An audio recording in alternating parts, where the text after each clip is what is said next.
It's December 19th, 2023. Here's the Phalaenopsis. You can see the flower spike is still forming. Over here's the lady slipper orchid. You can see all the flowers have opened.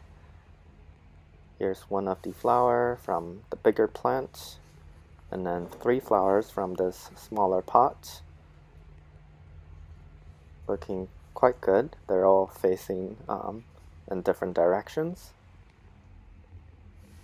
Over here's the mini oncidium. This one you can see the flowers have faded. This other one, however, all the flowers are now opening. Quite the display here. Lots of beautiful little red flowers.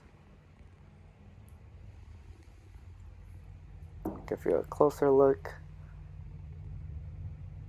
I think this is also called the twinkle something orchid, because they kind of look like little stars. Over here's the mini dendrobium. This one you can see the flowers have opened. These are the first 3 flowers that have opened. And a lot more are going to open soon. Here's more of the flower spikes.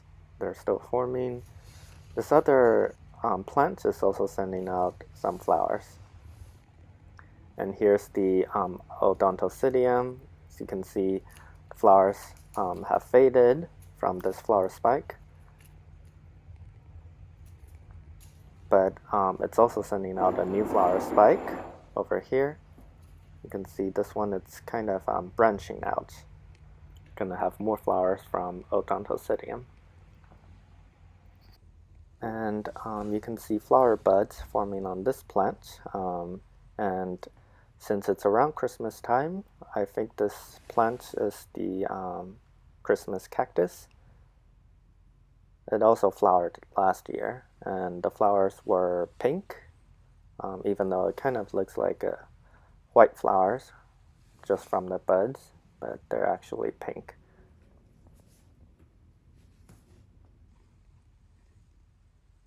And lastly, an update on the hydrangea. You can see the leaves have fallen mostly, and this variety over here, the leaves have just started to fall. Some overwintering buds are forming too.